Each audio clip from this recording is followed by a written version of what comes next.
고린도 전서에 이어서 이제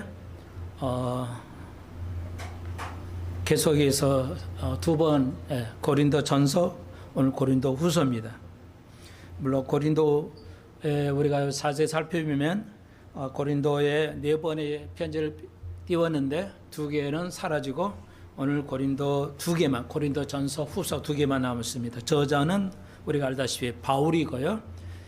오늘날 그리스 나라에 있는 고린도라는 지역에 있는 교회들에게 편지를 띄웠는데, 우리가 알다시피 고린도 교회는 굉장히 육적이었어요. 물론 그 시대는 다 그랬습니다만은 아주 그 영적인 거에 반대되는 아주 육체적인 쾌락과, 그리고 2000년 전에 그리스의 문화는 자그마치 육체적이었죠.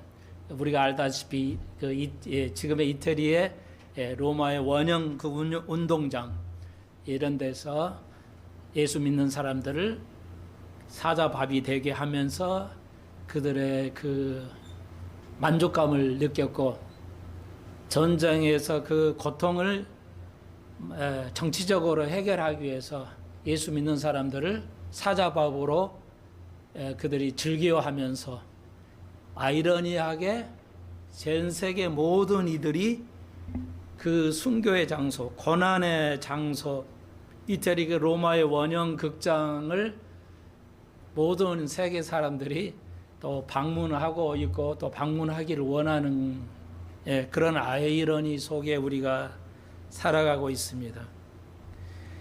그리고 바울이 이제 오늘 봉독한 대로 고난을 받았는데 산 소망이 끊어질 정도로 심한 고난을 당했는데, 어떤 것인지는 바울이 기록은 하지 않아서 알 수가 없지만, 아무튼 그 바울의 믿음을 비춰봤을 때 엄청난 그 살 수 있는 소망이 끊어질 정도로 고통을 겪은 것을, 또 고린도 교회 그 당시 2000년 전에 고린도 교회들에게 위로의 메시지로서, 오늘 제목도 6절에 있지, 유로라는 6절에서 유로라는 단어를 굉장히 여러 번 사용하고 있음으로써 고린도 교회, 물론 고린도 교회들은 굉장히 육적인 그 시대 상은 뭐 지금 말씀드렸듯이 사람을 사자밥을 되게 하는 그런 육적인 상상을 초월하는 타락된 시대에서, 예수님 시대에도 전 세계적으로 상상을 초월할 정도로의 윤리와 도덕의 그 부패함, 그리고 조금 더 아쉬운 것은 고린도에 있는 교회들이 그 고난에 대한 걸 잘못 이해했고, 고난의 그 의미를 잘 이해하지 못했습니다. 그래서 오늘 제가 제목을, 우리가 고난을 어떻게 받아들여야 되는 것인가 하는 제목으로 오늘 좀 살펴보려고 합니다. 그리고 우리가 알다시피 여러분이 좀 상당히 많이 아실 거예요. 그 MBC 그 오랜 세월 동안 그 아나운서 하셨나요?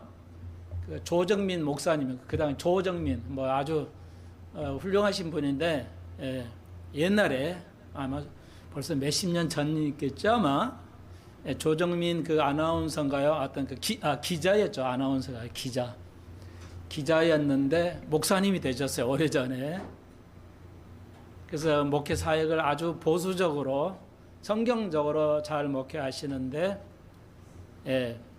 엊그젠가 한번 제가 그 유튜브에 올라와서 알게 되었는데, 그냥 지금까지 그냥 예배만 드렸는데 지금 시대를 몰랐다는 거예요. 자기는 그냥 예배만 드리면 되는 줄 알았는데, 지금 한국이 처하는 그 상황을 이제 깨달았다는 거예요. 처음에 대통령이 계엄할 때 지금 21세기 무슨 계엄인가 했다는데, 그런가 보다 했는데, 나라를 살리려고 그렇게 했다는 걸 이제 깨달았다고, 지금 깨달았다고 그런 그 유튜브에 설교를 올려놓으실 때를 우연하게 봤습니다.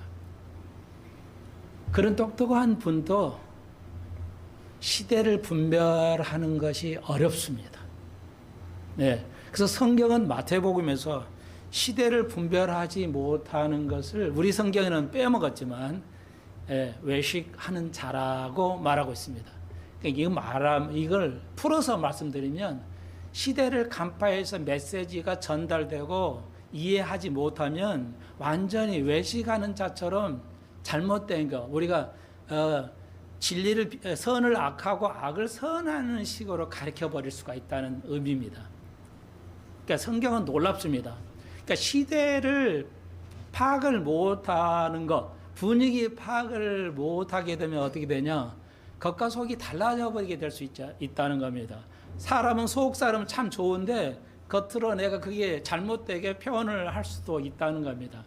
그러니까 그렇게 똑똑한 목사님도 이제서 지금 깨달았다고 유튜브에 설교를 올려신 거 보니까 저는 그보다 훨씬 못한 사람인데 진짜 그냥 일 터지자마자 딱 방송을 들었을 때 그 다음부터 그걸 저는 시대를 분명히 이해하고 있었기 때문에. 근데 여러분 이제 그런 겁니다. 지금의 시대 대한민국이 자유민주주의가 지켜지냐 아니면 공산화로 가는 것인가. 그러니까 이거 목사님 지금 시대가 어느데 우리가 공산화가 됩니까? 그렇게 생각할 수도 있어요. 참 국민의 반이 그렇게 생각하고 있는 것 같습니다. 그런데 여러분 입법부가 행정부를 28번을 탄핵해서 모든 그 장관이라든지 이걸 탄핵시켜 버리는 것은 역사에 없는 일이죠.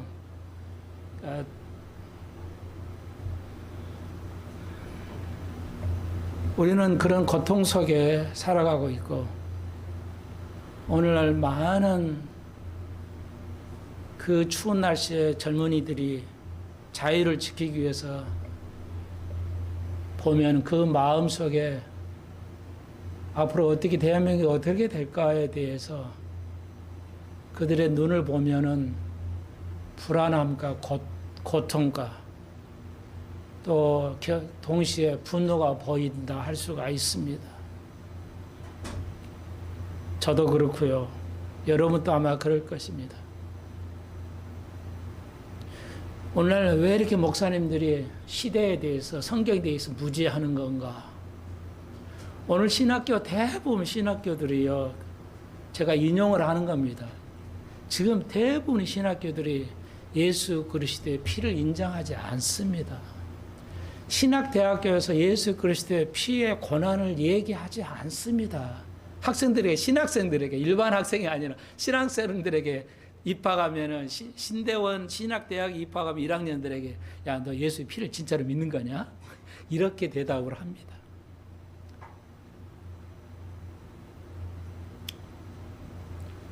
오늘은 그 배반의 시대입니다. 그런 시대.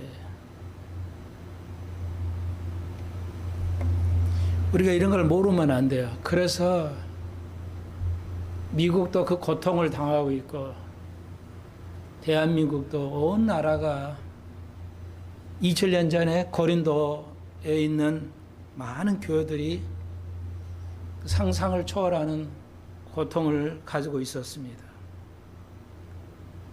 그래서 오늘 좀 제가 이거 1절부터 설명을 드릴까 아니면 고난에 대해서 먼저 시간 되는 대로 말씀을 드릴까 조금 당황스러웠는데요. 오늘 고난을 어떻게 받아들일 거냐의 제목이기 때문에 결론을 조금 먼저 여러분에게 말씀을 드려야 될 것 같아요. 흐름상. 여러분,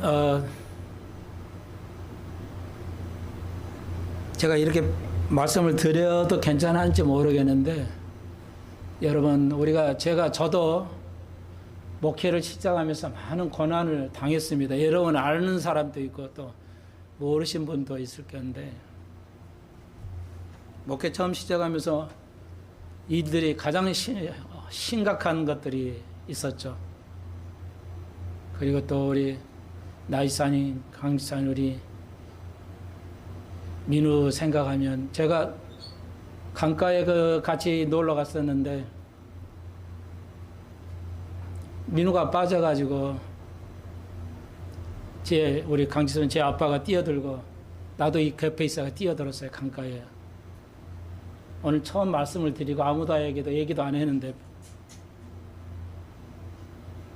아마 저를 잘 몰랐을 수도 있을 텐데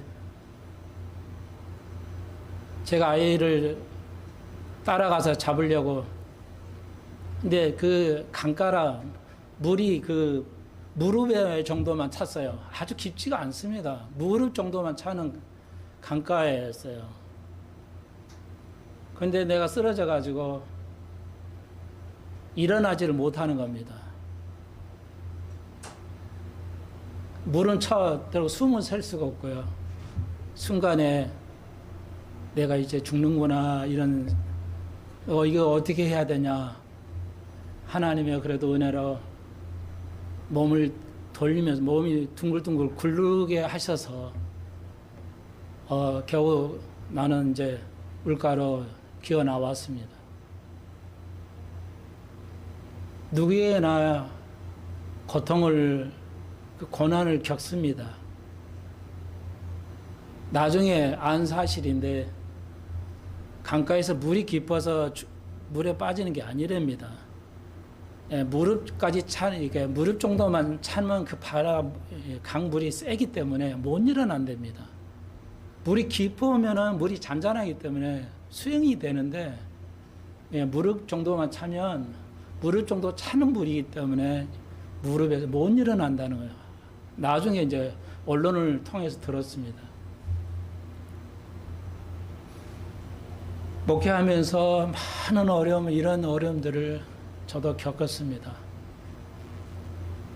말로는 누구에게도 얘기도 안 했지만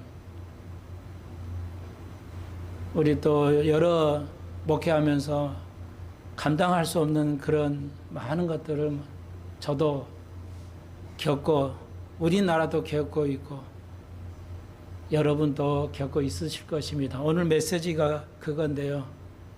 이런 고난 속에서 우리가 어떻게 고난을 받아들여야 할 것인가를 성경으로 잠깐만 살펴보면 한 가지만 예를 들면 우리가 구약에 그 야곱이라는 사람이 있습니다.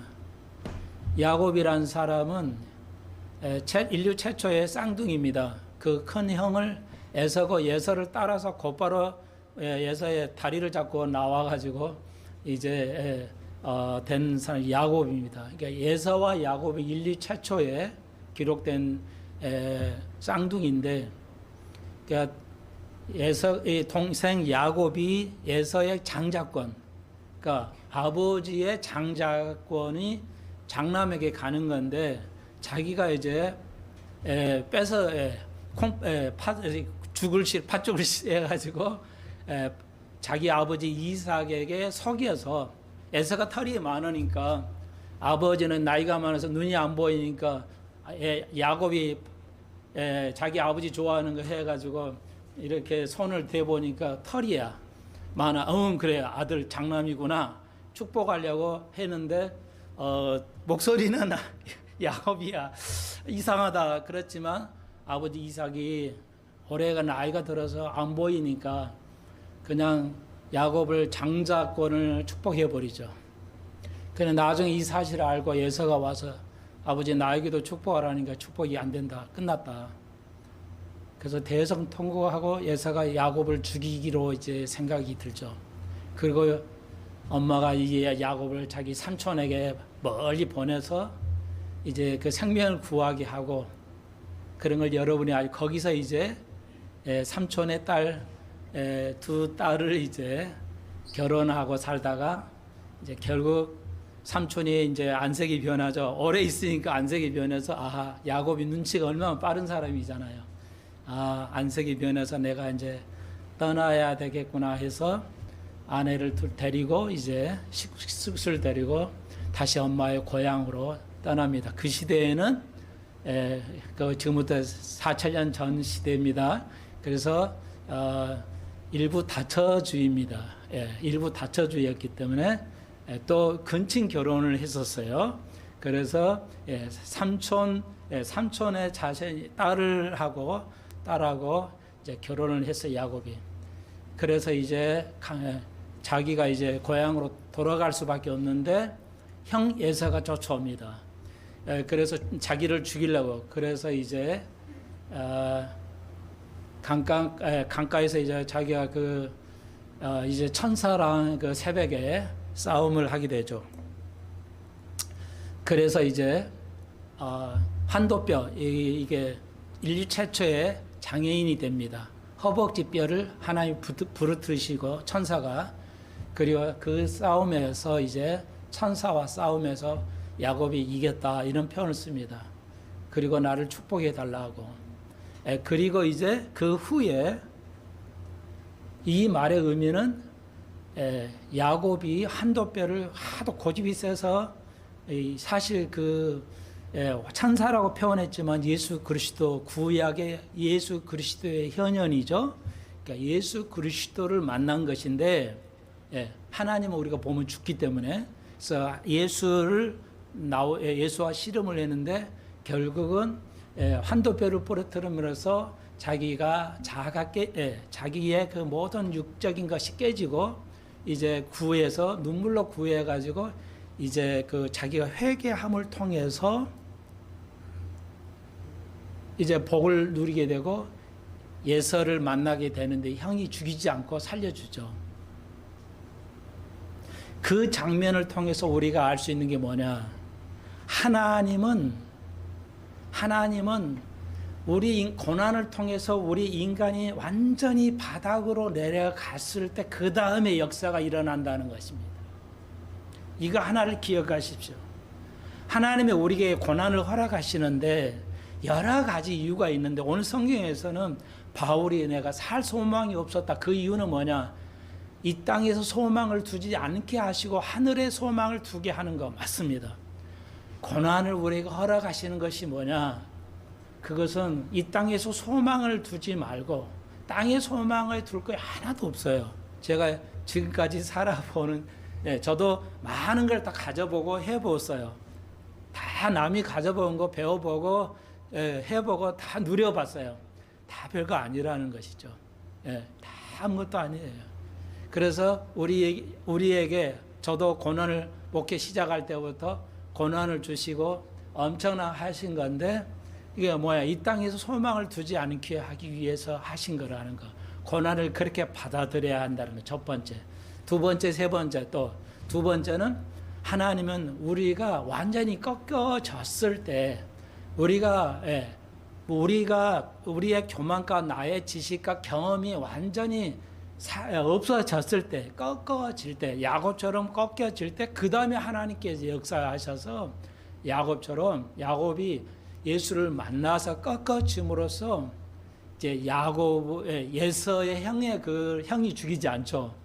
형을 죽이지 않고 이제 야곱이 형하고 화해를 하는 그런 역사가 일어났다는 거죠. 하나님이 하신 거예요. 그래서 하나님께서 하나님은 왜 이렇게 한국에도 고난을 주시는 것인가? 우리가 왜 우리에게 이렇게 끊어놓는 고난이 일어나는가에 대해서 우리가 분노하고 이해할 수 없고, 이런 거 우리가 쉽게 할 수 있고, 좌절되고 소망이 끊어지고 이렇게 분노하고 그렇게 되는데, 왜 나에게만 이런 어려움이 더 있을까?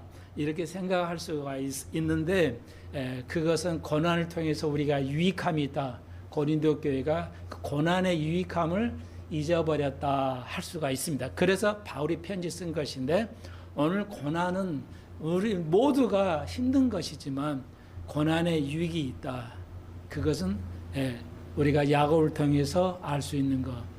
그래서 우리가 우리가 너무 잘 알잖아요. 그 다음에 이제 마지막 야곱의 11번째 아들 요셉도 자기 형제의 배신을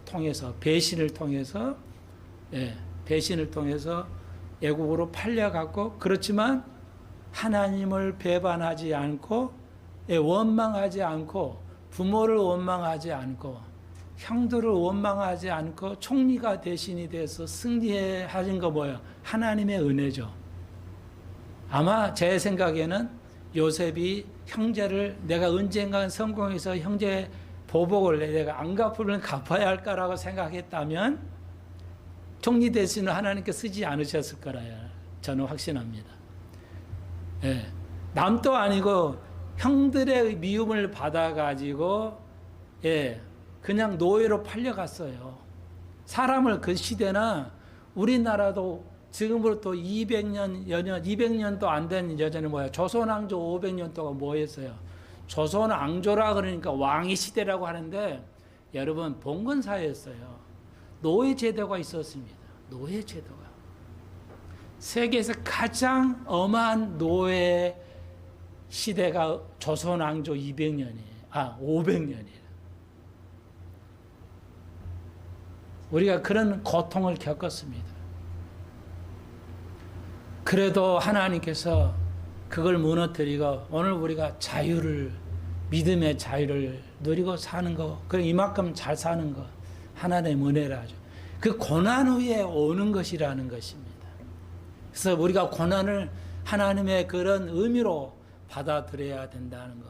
그래서 우리가 배워야 할 점은 다시 한번 말씀드리면 나의 모든 생각과 고집과 주관을 내려놓고 하나님의 하심대로 하나님의, 그래서 12절에 육체의 지혜로 하니하고 하나님의 은혜로 행한다는 것. 이게 아주 중요한 우리 크리스찬의 삶의 중요한 메시지 중에 하나입니다.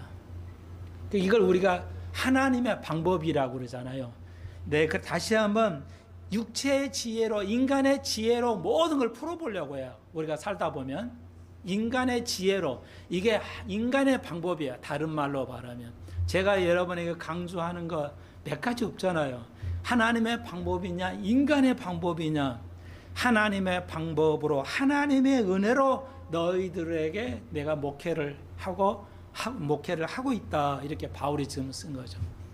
그러니까 여러분이, 우리가 모든 정치나 경제나 오늘 교회에서 보면 하나님의 방법이 없어요. 하나님의 방법을 보기에 아예 없다고 할 정도입니다. 다 육체적인 방법이에요. 교회를 성장하는 것도 육체적인 방법, 인간의 방법으로. 여러분, 우리도 어려움 살면 고난을 뭐야? 인간의 방법으로 해결하려고 그러잖아요. 인간의 방법으로 해결하려고 그래요. 내가 부도 맞았으니까 내가 너무 억울하다. 그러니까 다른 사람에게 그 부도를 그냥 넘겨주는 거야. 자기는 피하고 부도를 넘겨주고.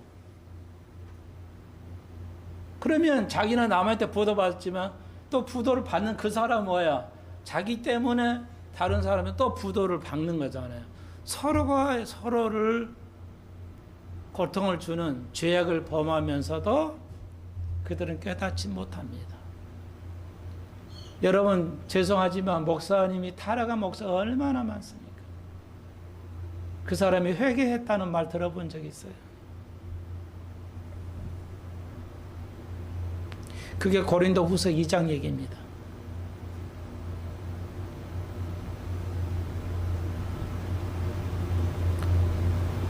그래서 2장에서는 용서하란 말이 이제 오늘 봉독은 안 했지만 고린도후서 2장에서 7절에 너희는 차라리 저를 용서하고 위로할 것이라. 저가 너무 많은 근심에 잠길까 두려워하노라.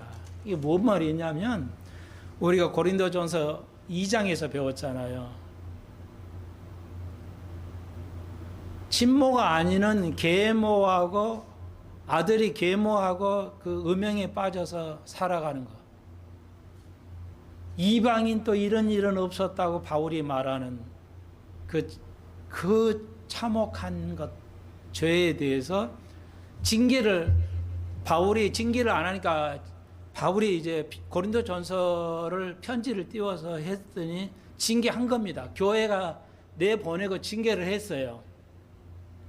그리고 세월이 흘러서 고린도후서를 쓰면서 그들이 회개했다고 하니까 성경에 이렇게 되어 있지는 않지만 그들을 용서해 주라. 이제 교회에서 내보내는데 교회에서 그 사람을 좀 받아들여라, 용서해 주라, 이런 의미예요.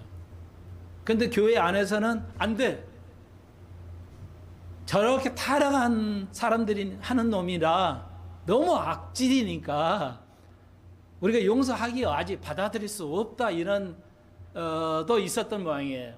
일부는 용서해야 된다, 교회 안에서. 근데 또 교회 일부에서는 안 된다, 아직 받아들일 수 없다, 용서할 수 없다. 그래서 바울이 그러나 저희를 회개한 것 같은데 징계했었기 때문에 용서해 주라. 여기 안에서 고린도후서에서 2장에서 회개, 용서, 굉장히 중요한 단어들이 나오고 있습니다. 1장에서는 위로하는 것,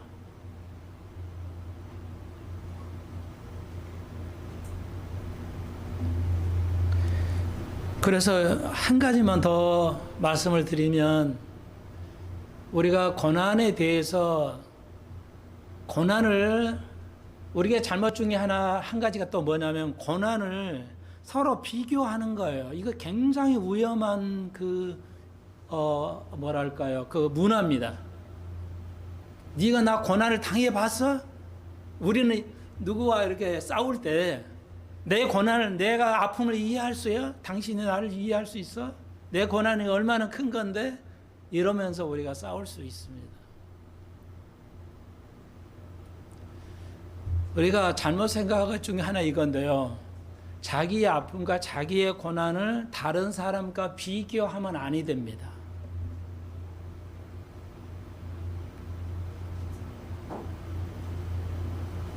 우리는 이제 억울하니까 고난을 그렇게 표시하는데요, 여기 성경에서 바울이 지금 자기도 고난을 얘기하지만, 다른 사람과 그 고난의 그 차이를 비교하지 않습니다. 왜냐? 어떤 사람은 그 작은 고난도 고통이 굉장히 심해요. 어떤 일은 큰 것이지만 감당할 수 있는 겁니다. 그래서 그거 뭐냐면, 고난은 어떤 고난이도 우리가 하나님의 그 의도하심이 있다는 거죠. 그 고난을 통해서 우리가 하나님의 메시지가 있다는 거죠. 쉽게 말해서 이 땅에 우리가 소망을 두지 않게 하시는 하나님의 어떤 그 작은 고난도, 같은 큰 고난이 작은 고난이도 하나님이 뜻하시는 바가 있기 때문에 그걸 무시하거나 작다고 해서 그 고난 별거 아니라고 판단하시면 아니 된다, 이런 뜻입니다. 충분히 이해하시겠죠? 그래서 왜 내 고난은, 나는 이 고난을 다른 이는 겪지 않는데 왜 나는 이거 겪어야 되는 거냐는 거에 대해서 여러분은 고난을 비교하시는 것은 옳지 않다는 것입니다. 그것은 굉장히 위험한 갈등을 계속 초래하고, 그것이 계속 이렇게 되면 회개가 되지 않고 용서가 되지 않습니다. 이제 이건 고린도후서 2장에 있는 거기 때문에요, 거기 가서 이제 우리가, 그래서 이양 말이 나왔으니까 누가복음 13장인가에서 보면 그게 나오죠. 그래서 로마 시자나 또 그 시대 그 유대교를 했던 왕들이 갈릴리 사람의 피를 그 제사에, 로마의 제사에 섞었어요. 그러니까 갈릴리 사람이 죽었다는 얘기죠. 죽여서 그 피를 로마의 제사에 드렸고, 예루살렘 망대를 18명이 짓다가 무너져가지고 18명의 유대인들이 죽었어요. 그러니까 많은 사람들이 봐라, 저렇게 죽은 것은 죄가 있는 거야. 죄가 있으니까 저렇게 많은 사람이 죽지. 우리가 사고 나면 저 사람 뭔 죄가 있나 이렇게 생각을 하잖아요. 지금 또 현대일도 뭐 누가 많이 고통을 당하면 죄를 졌기 때문에 그러죠. 그렇게 생각을 주님이 아시고 뭐라고 그랬어요? 쟤들이, 죽은 사람이 너희들보다 죄가 많아서 죽은 줄 아느냐? 아니라는 겁니다. 예수님께서. 너희들이 저희들을 너희들이 너희들도 죄가 있는데 너희 죄를 회개하지 않으면 멸망할 것이라고 주님 말씀하셨어요. 회개가 그렇게 중요합니다.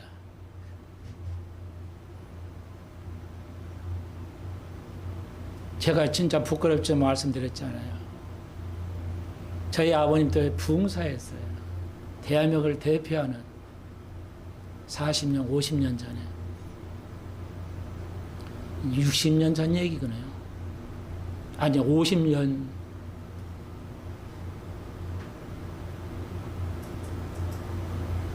부흥사까지 하셨는데도 목사를 평생 먹게 하셨는데요. 음행죄는 벗어나질 못했어요. 그럴 수가 있습니다, 여러분. 평생을 목회했는데 그 음행죄를 못 벗어났어요. 회개한 적이 없어요. 목사는 설교에서 뭐 회개하십시오 그러면 합니다. 자기는 회개 안 해. 그게 현실입니다. 바울이 그걸 얘기하고 있어요. 이 고린도전서 1장에서 2장에서 우리는 순수하게 투명하게 순수하게 목회했다. 하나님의 방법으로 내가 속이지 않고 너희들을 목회했다. 이런 것들 2장에 이제 9구절 나오는 거거든요.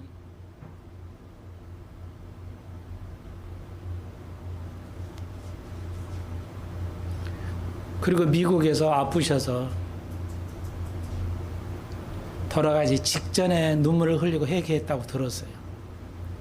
그만큼 회개가 어렵습니다. 말씀대로 살아가는 것이 너무너무 어려워요.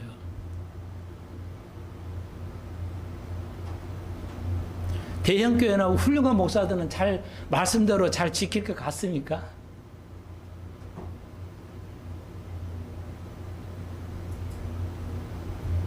헌재 재판관들이 몇십억을 받은 그런 것들이. 그래서 이번에 그 판사, 검사, 특별검사였잖아요. 법정 구속하고 50억 그 클럽에 가입했다고. 법관들은 부자이면 안 됩니다. 그러면 경제학을 공부해야지 왜 법관을 공부해. 그게 오늘의 현실이에요. 바울이 여기서 12절에 1장 10절 거룩한 건 진실의 말로 내가 목회했다는 말은, 여기서 거룩하다는 말은, 거룩이라는 말은 세상과 다르다는 뜻이에요. 다르다, 틀리다는 뜻입니다. 거룩이란 말은 세상과 분리되는 거예요. 그러니까 목회자가 화려함과 편안함과 부유함으로 사는 건 목회가 아닙니다. 그 교회가 아무리 커도. 목사뿐만 아니라 우리 모두가 그래요. 우리가 편안한 넓은 편안한 자리에서 성공하면서 먹을 거 먹어가고 이쁠 거 쓰고 하고 싶을 거 다 하면서 살아가는 게 거룩이 아니에요, 여러분.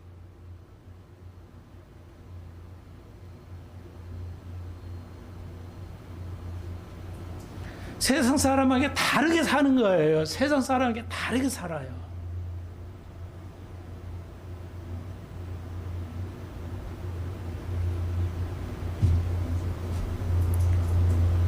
얼마 전에도 우리가 이제 이 정도 우리 나이 되면 너무 고통스러운데 선생이 아이를 살해했다는 거 들어보셨죠? 선생이 학교에서 상상만 해도 가슴이 소름 쪄서 상상할 수 없는, 우리는 그렇게 타락한 시대에 살아가고 있습니다.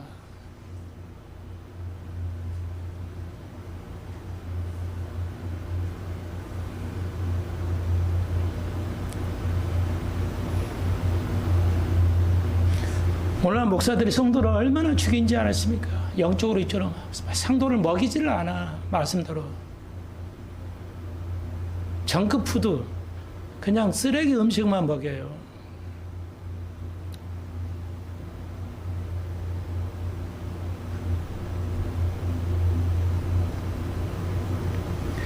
그 무명을 보십시오. 그래서 11절에 우리가 고통을 다 가하는데 너희들이 우리를 위해서 기도해달라는 거예요. 여러분이 목회자를 위해서 기도해 줘야 되는 거예요. 목사는 여러분이, 성도는 목사를 위해서 기도해 주는 거 우리가 하고 있는 거 알아요, 저도. 바울이 그걸 얘기하고 있어요. 그런데 12절에서는 거룩함과 정직함으로 진실하면 너희들을 했다, 내가 목회를. 문맥을 볼 때 문맥이 중요하다고 그러죠.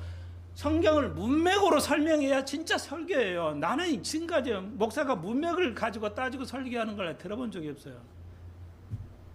진짜 설교 잘하는 건 여러분 개개인의 그 목사 설교에 따라요. 오늘 은혜 있다, 그런 거 아니에요. 진짜 설교는 이게 문맥을 따져가지고 그 문맥에서 나오는 걸 해야 돼요.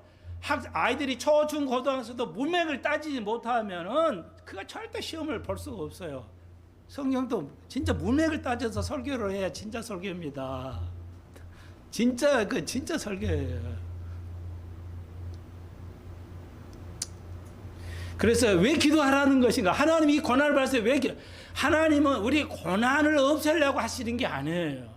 하나님 왜 우리가 어려울 때 이럴 때 왜 우리가 기도를 해야 되는가? 기도는 생명이고 하나님과 대화가 다 좋아요. 그렇게 틀릴 수가 있겠어요.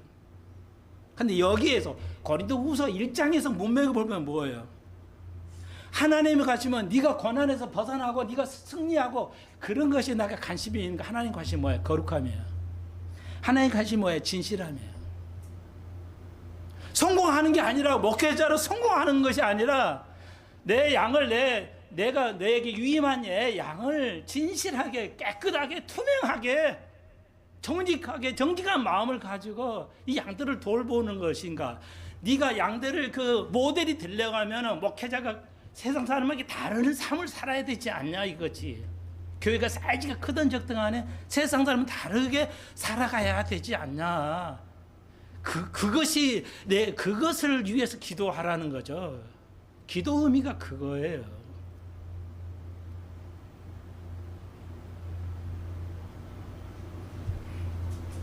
나의 관심은 거룩함이야.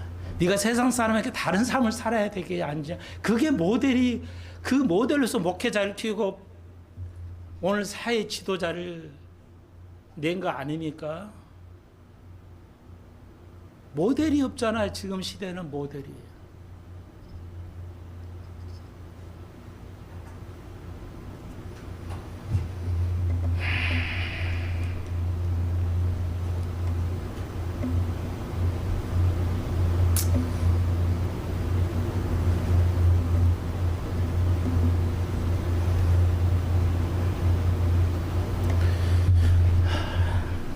여러분,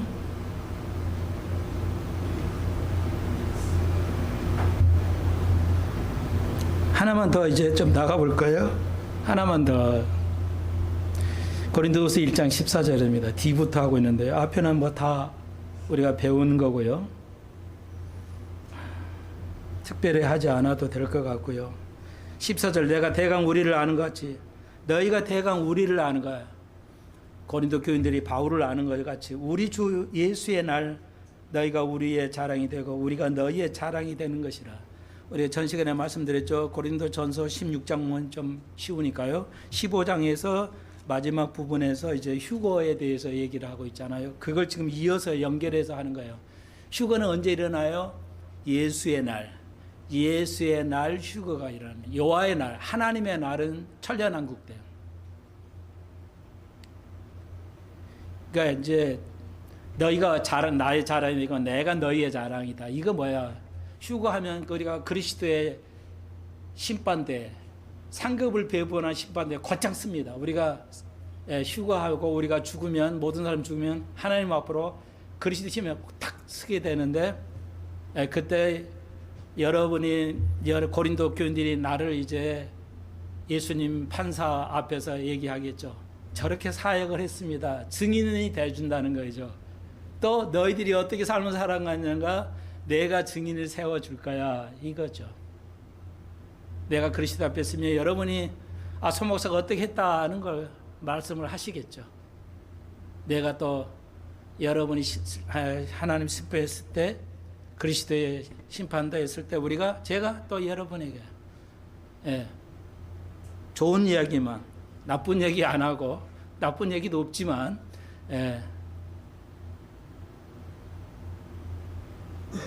내가 목회 처음 할 때는 오해도 받고, 예.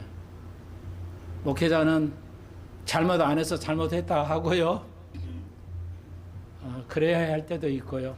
자존심 깎이고, 그래도요, 나를 내려놓고 그렇게 해야 됩니다. 그래서 아무도 목회자를 안 하려고 그러잖아요. 하나님은 나를 부르셨고, 주시는 양떼를 주님 오실 때까지는 내가 보호해야 되는 책임감을 가지고 있고, 지금까지 해왔고, 네.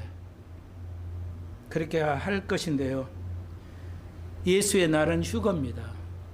휴거는 왜 있어야 할까요? 네. 보상이죠. 믿음의 보상. 이 어려운 시대에 이제 휴거를 통해서 우리가 영원히 죽지 않은. 그래서 여러분은 예수님이 부활하신 후에 이 땅에 40일간 있을 때 언제 나타나세요? 밥 먹을 때만, 식사할 때만 나타나세요. 이 말의 의미는 여러분이 천년왕국에 들어가시게 되면, 우리가 천년왕국에 들어가면 살이 찔 정도로 먹는 것을 이제 많이 먹을 것이라는 의미입니다. 진짜로. 진짜입니다. 천년왕국에서는 지금 우리가 먹고 마신 걸 많이 못 먹고 가고 싶은 데를 못 가지, 많이 못 가지만, 거의 못 가지만, 쓰고 입고 먹고 마실 것들이 부족하지만, 주님께서 이제 우리가 휴거에서 천년왕국 이 땅에서는 뭐냐? 그것이 풍족합니다. 이사에서는 그걸 영어로 팻니스라고 그래요. 영어로.